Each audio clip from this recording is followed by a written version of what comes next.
Kung hindi mo pa alam kung paano mag-publish ng applications or mag-deploy ng web applications sa internet para magamit ng iba.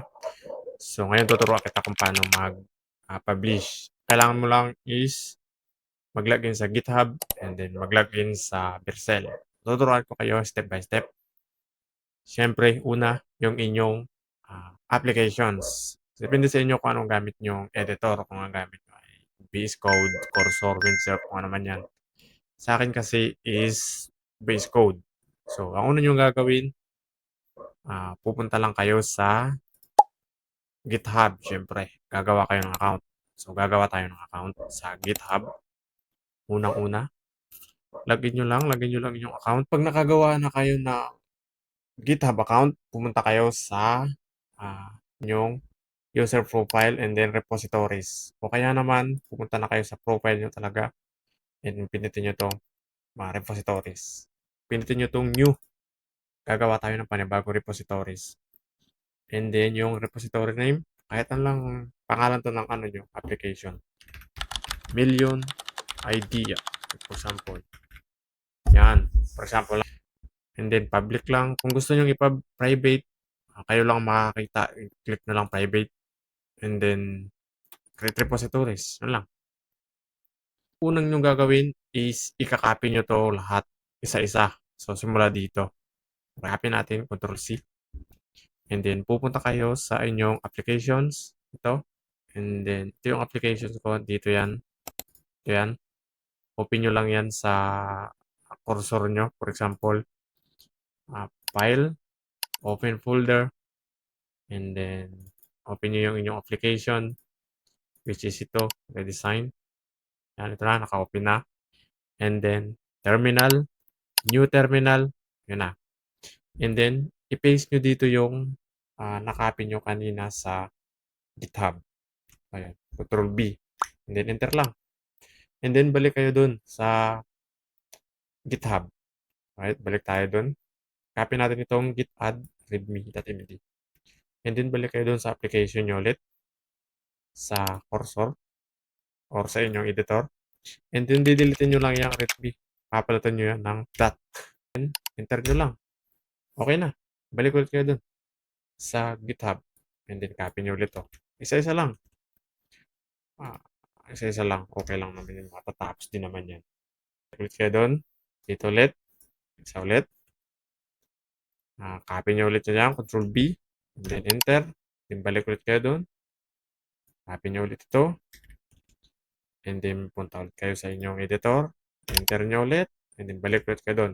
Last na to. Last na to. So, yun. Lagay lang natin to. Git push. Region main. And then, hintayin lang natin. Sign in with browser. Okay, sign in natin.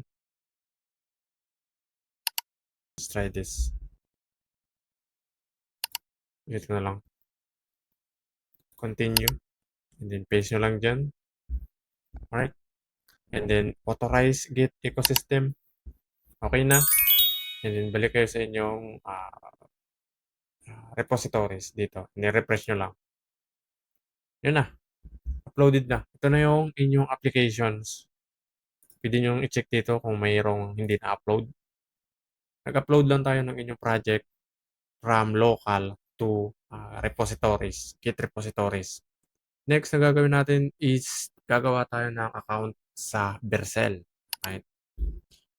Vercel is 100% free. Walang bayad. So, i-search nyo lang Vercel. And then, mag-login lang kayo. Sa case ko kasi nakapag-login na ako kanina. So, hindi ko na may pakita kung paano mag-login. Pero, parang ganun lang din sa GitHub. Ilalagay nyo lang yung Gmail nyo.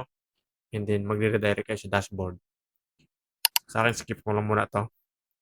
And then, pag nakapag-login na kayo at nakapunta na kayo sa dashboard, i-click nyo lang itong Add New. And then, Projects. And then, dito kung makikita nyo, connect with GitHub. Connect nyo dito yung GitHub nyo sa Vercel. So, sa akin, ang gagawin ko, i-authorize ko lang. Authorize lang natin. And then, install. Install natin ang Vercel sa ating GitHub. Ayan. Okay na. Nandito na yung ating application kanina. Ito yung Million Idea, which is ito yan. Nasa GitHub. So, nakita niyo na dito. So, ang gagawin lang natin is import. Ayan. Import lang natin and then, okay na yan. Click lang natin yung deploy. Deploy. Hintayin lang natin kasi matagal naman talaga ang pag-deploy. So, siguro, minsan it takes 15 minutes to 30 minutes. Ganyan.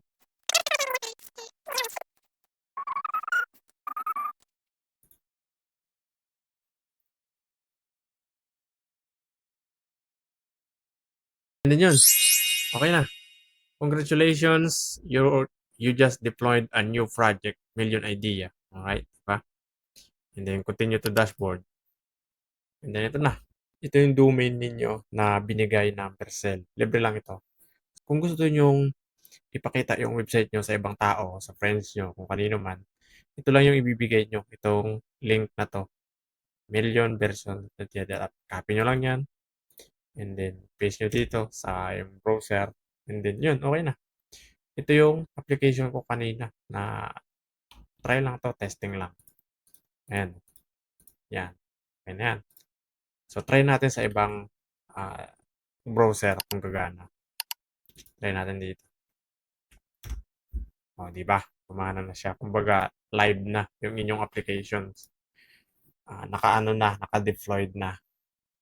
Pwede nyo na siyang ipakita sa ibang tao, sa ibang friends, or sa client nyo, or kung ano man yan. Like portfolio, websites, kung ano man yan. So, ayun. Yun lang. Sana nag-enjoy kayo. At maraming salamat po.